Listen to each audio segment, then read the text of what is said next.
Well, hello there, and welcome to our live session. Um, Ed, you want to go ahead and get started? Sure. My name is Ed Cook, and I am a SCORE mentor out here in Canton, Ohio. And we had last Tuesday, we had a webinar entitled Win with Effective Email Campaign. And when it came to we ran out of time basically. So this is to try to catch us up. So we broke it down to 15 questions that we think will answer all of yours. So and if you have questions, feel free to throw them into the chat. So the first question we have is how many emails sent actually go to spam versus the intended recipient? How many emails actually go to spam instead of the recipient? Right. Well, it really depends. In general, there's an average of a 97% deliverability rate. However, when you're sending your emails, depending on the platform that you're using, we know of many, Constant Contact, MailChimp. I think someone else mentioned one recently to me. There's quite a few out there. But a lot of these email marketing tools have a feature called authentication, or basically some steps that you can take to authenticate your email. So following those steps, and if you're in doubt as to how to go about doing it, usually they have a knowledge base that gives you step-by-step instructions how to do it according to that platform.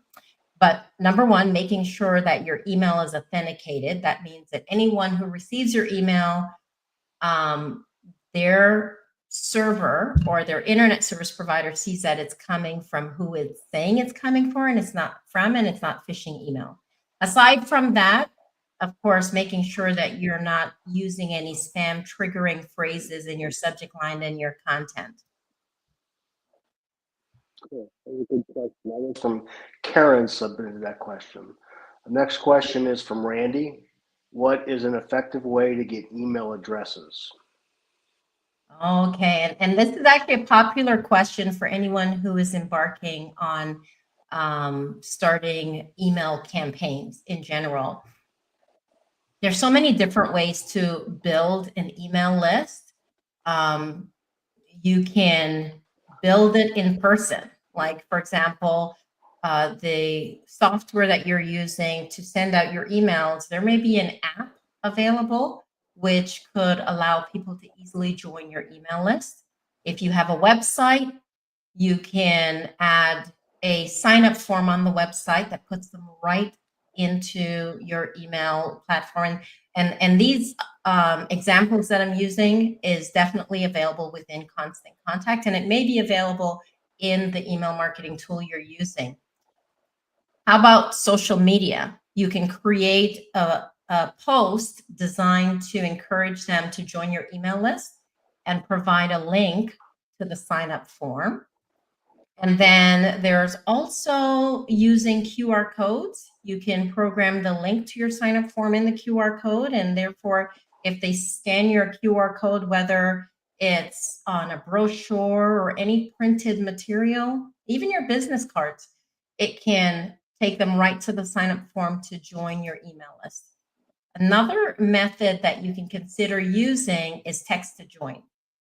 That would be a feature that would be part of your email marketing software if it exists. I know Constant Contact offers it, where you can set up text to join and you set a particular phrase that they're going to text to a particular number assigned to you, and it will respond asking them for their email address, and it will add them to the list that you have selected or when you were setting it up.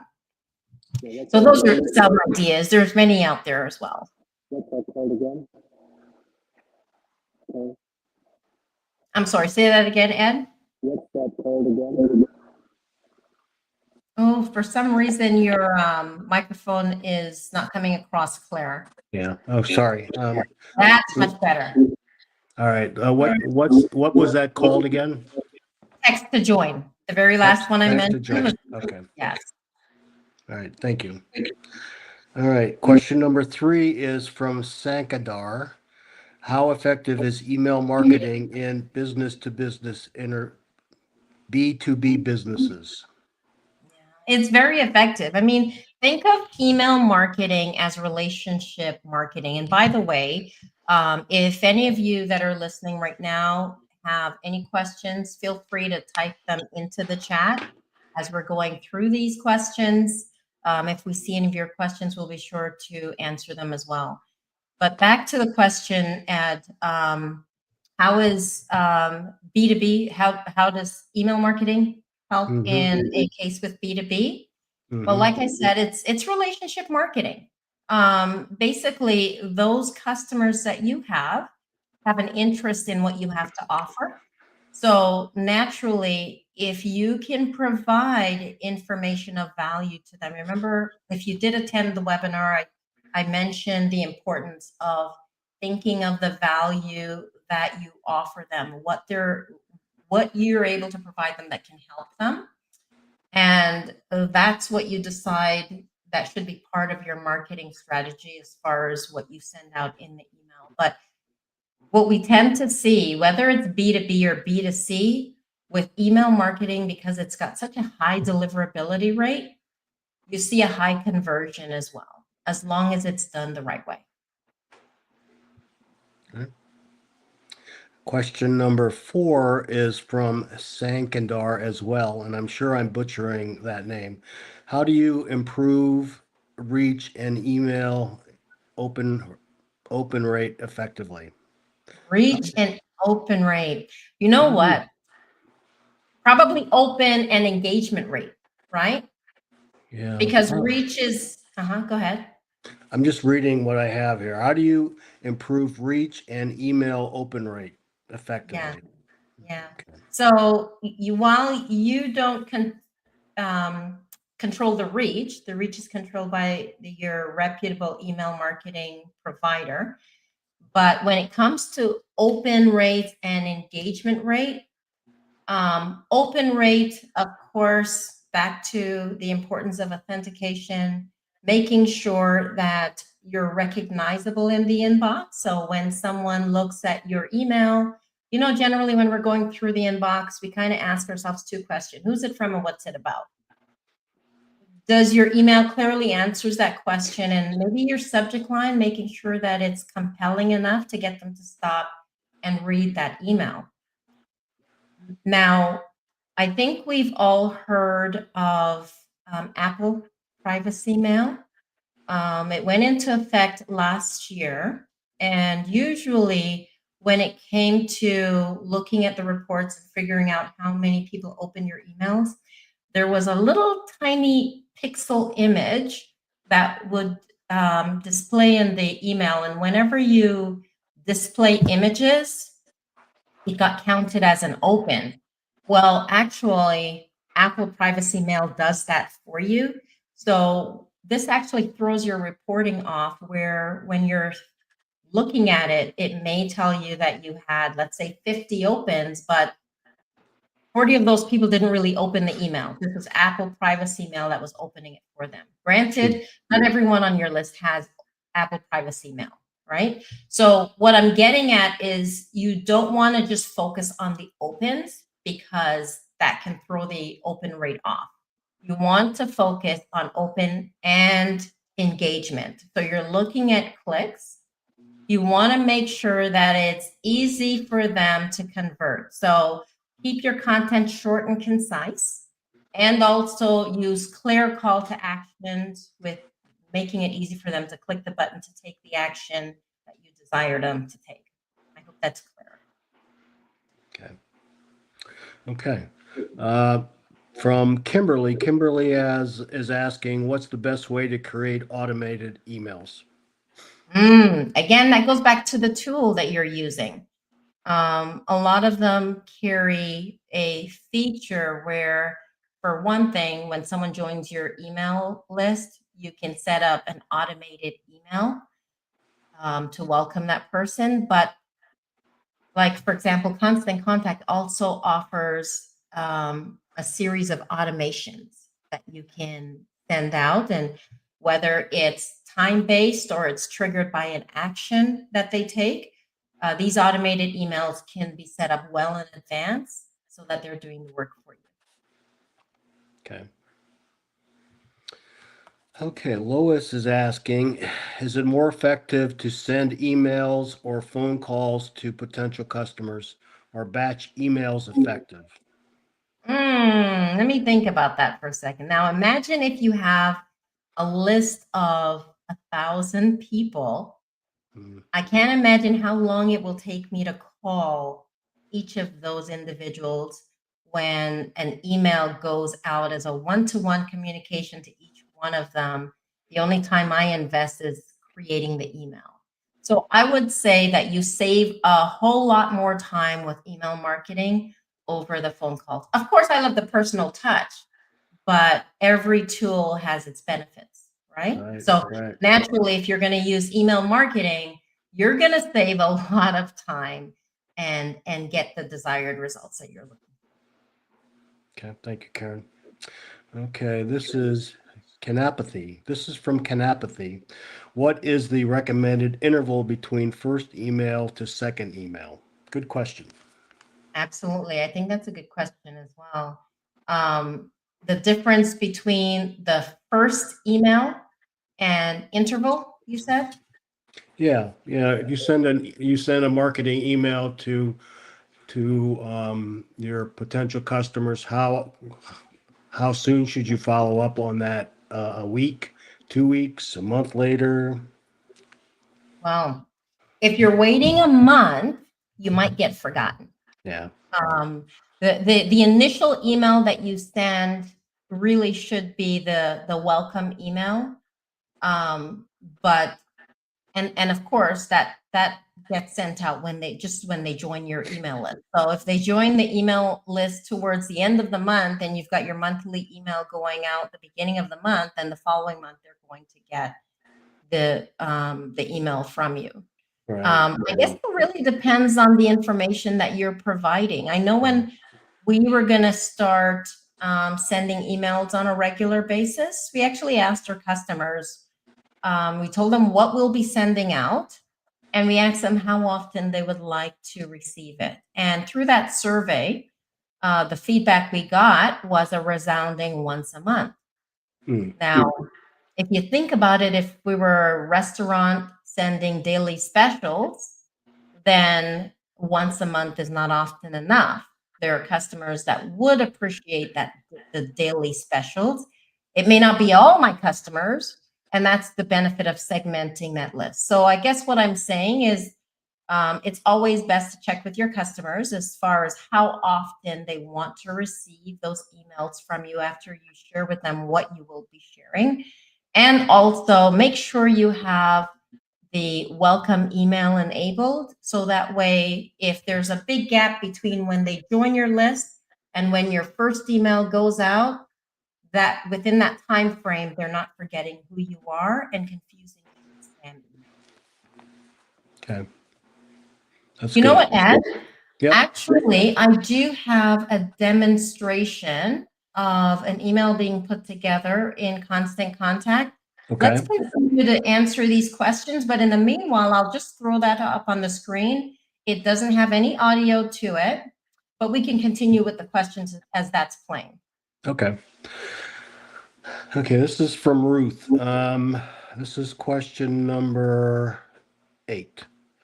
Is there a good time to send marketing emails? Again, it depends on your industry. I know for me, for our industry or for our company, the best time for us to send our emails, and we've seen that in the responses that we get, is usually in the mornings, anywhere between 8 and 9 o'clock, and usually on Tuesday or Wednesday. However, there are some industries where it's better for them to send that email in the afternoon. It really depends on, if you think of like social media, when your audience is most actively online. Mhm. If you take a look at that report, you can find it in Facebook. That kind of gives you an idea as to when probably would be it actually gives you a starting point as to when would be an ideal time for you to send those emails. Because ultimately you want to make sure that it's hitting their inbox when they're actively in the inbox, and it's at a time where they do have the time to take a look at it. Okay. Karen, you want to explain what we just kind of watched? We kind of watched an email being constructed, I think, right? Yes, we are looking at an email being constructed inside of Constant Contact. I can actually pause it for a moment there. So it's a quick email being thrown together. At the beginning, there was the option to select from templates that are predefined. The beautiful thing is if you set your branding colors within Constant Contact, you don't have to try to match those colors every time you create an email campaign. So in this example, those branding colors were not set. So I was actually putting in the actual color code for them. But simplicity is always best. Usually when you think about newsletter campaigns in the past, it had a whole bunch of information in it. This one has one specific goal that's being created, and it's to encourage reservations. Now, your email may have maybe 3 goals in it. Okay, I know when we send out our newsletters, we have our main message at the top, and we also include links to our blog articles and also upcoming events. So in this example, I wanted to show you that simplicity is okay.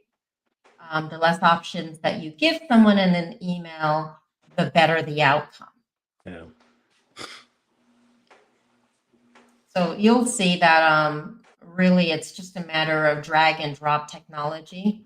There's also the AI incorporated into Constant Contact where it will recommend subject lines, emails, and also put together a full campaign for you. We did have a question in the chat relative to the time of the day and the day, relative to whether you should send things on like a Saturday, Sunday. I guess it would depend if they're working on a Saturday and Sunday. If they're not, then it's going to get buried in everything else, right? Yeah, I mean, I wouldn't rule out Saturday or Sunday, and I wouldn't rule out if they're working or not, because if the information that you're sending isn't work related and it's something that they can benefit from on a Saturday or a Sunday, that may be okay for you. Again, we're going back to your audience. It's a service to them. So when is it ideal for them? For some people, if you send them an email during work hours and it's not work related, they may not be able to get to it until the end of the day. Now they're like digging through their email, trying to find your email and can't find it. Right. So again, it depends on what you're sending them and when would be the ideal time for them to look at that type of information. And again, when in doubt, feel free to ask them. Good idea. Okay, question 9. This is from Jessica. How do you generate new clients when you don't have any yet? I think that's similar to growing your newsletter.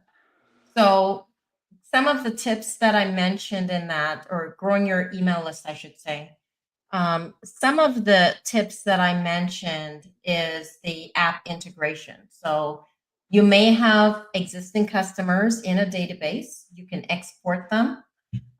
Through the app integration features, you can probably connect it straight to Constant Contact or the email marketing tool that you use, allowing that information to automatically sync. And once you set it up, you don't have to worry. They're going automatically into a particular list, maybe your customers list that you've created and you've synced.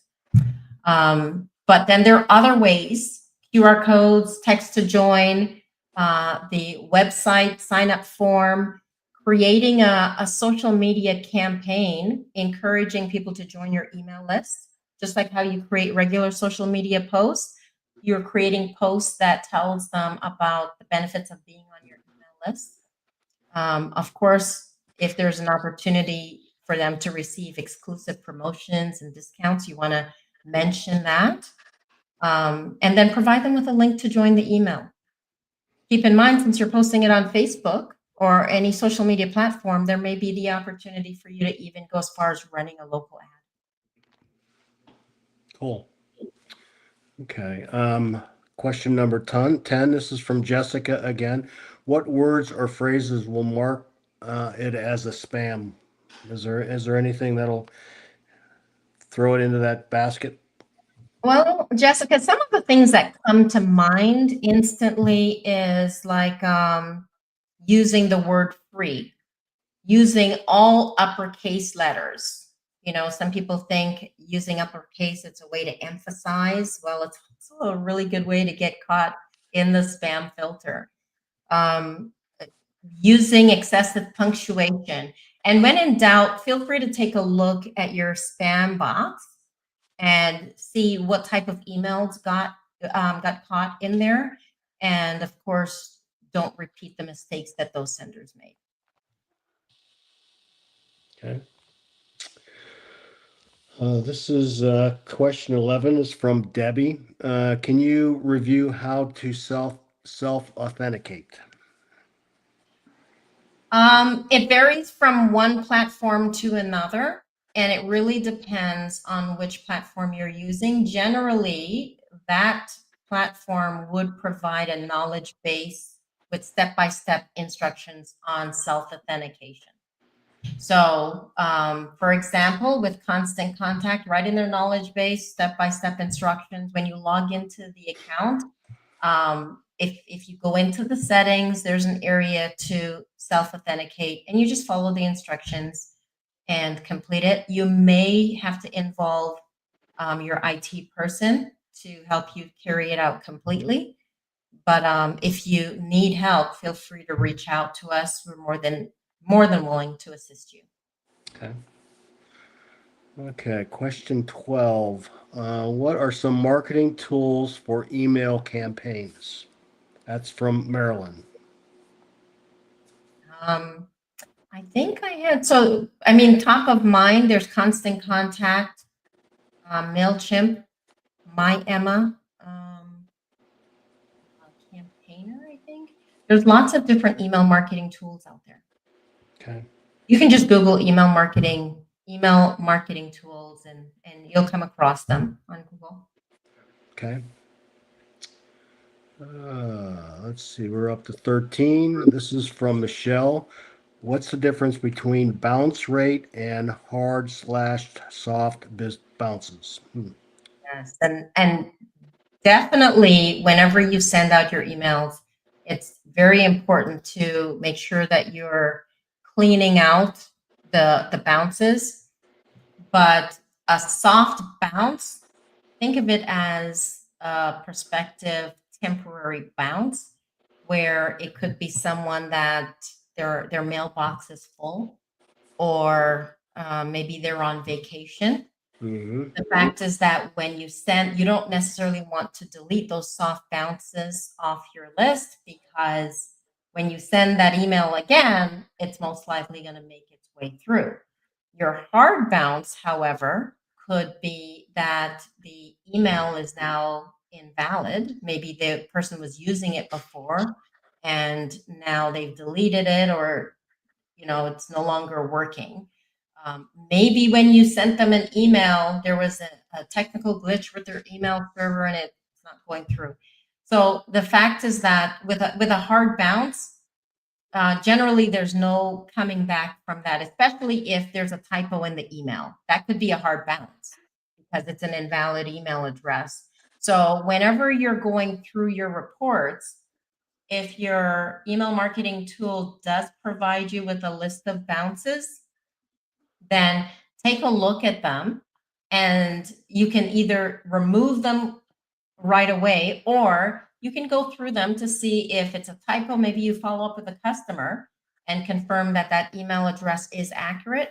Sometimes people may give you the email address that they don't usually check.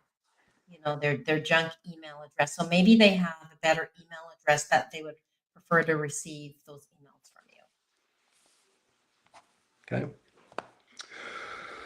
Okay, so we got a question from Joanne. What's the difference between an email from a website such as GoDaddy versus an email from Constant Contact? Is there a difference? There is a big difference. So the email that you send from GoDaddy or Outlook or Yahoo, those are emails that you may have created. Like if you're going to send someone an email in general, it's not necessarily made for email campaigns. For example, if you were going to send an email that you created in GoDaddy to a list of 20 people, you would end up either exposing all of their email addresses in the to field, or some people I've seen kind of BCC all of the email addresses. While you think that may be the solution to sending out the emails, you still have no way of knowing what happened with that email once it was received. Kind of the information that you get from a tool like Constant Contact, where you can look at the reports, you can see who opened the email, you can see what they clicked on. You get a lot of details, and also most importantly, you provide them with a way automatically, it's included on every email, a way for them to easily, and as a matter of fact, it's shown on the screen here. If you look at the very bottom, unsubscribe, that gets included automatically along with the ability for them to update their profile. So whenever you send out the email, they can easily unsubscribe from that email. Maybe they've had a change in work and that email no longer has value for them that you send out on a regular basis, but it gives them an easy way to unsubscribe as opposed to getting frustrated and reporting you for spamming. So there's lots of features with using a professional email marketing tool as opposed to trying to send mass emails from a platform like Google. Also, keep in mind that you can find yourself in trouble if you're sending a large amount of emails through a platform like that. Usually it's against their policy. Okay. Question 15 from Tom. What is the best way to sign up people in person on paper, QR code to scan, or a tablet you provide? It all depends on the individuals that are joining your email. Now, I am never a fan of paper because not every handwriting is easy to read. So if you are able to use like a tablet for them to sign up, as I mentioned, it all depends on who is signing up. For some individuals, they're fine using a QR code. They know how to use it. But if your audience is not comfortable with the QR code, then you may want to provide a different method for signing up. But all of those methods are great methods, except for the pen and paper method. I'm definitely not a fan of that method at all. All right, that concludes the 15 questions, unless there's questions that some of you want to submit now via the And of chat. course, we'll keep tabs on any questions that we do receive. I did see one from Gwen. Should weekend emails be avoided? Is this similar to one of the questions that you asked earlier, Ed? When it comes to sending emails, it really depends on your subscribers and when is a best time to receive the emails. Even when it comes to business emails, Sunday evening is not always a bad time to send those emails because some individuals actually take the latter part of the evening to prep for the week. And sometimes because of that, you may see good results. But always, I recommend test it out. Test it out. If you have 2 days that you're questioning, do an A/B test where you send an email on the 2 different days and take a look at the type of results you get. Your audience could be clearly telling you which day is best to send that email. Can't believe we got through all of those questions. Ed, thank you so much. And All here right, we are. Karen. It's at the end of our session. I would like to thank everyone for joining us for a live. And if you're joining us for the replay, thank you for watching this Q&A session. I hope I've answered your questions. And if you think of any other questions after this live session, feel free to drop them in the chat.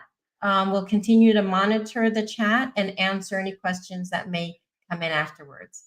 But most importantly, have a wonderful day and thank you for joining us. So long, everyone.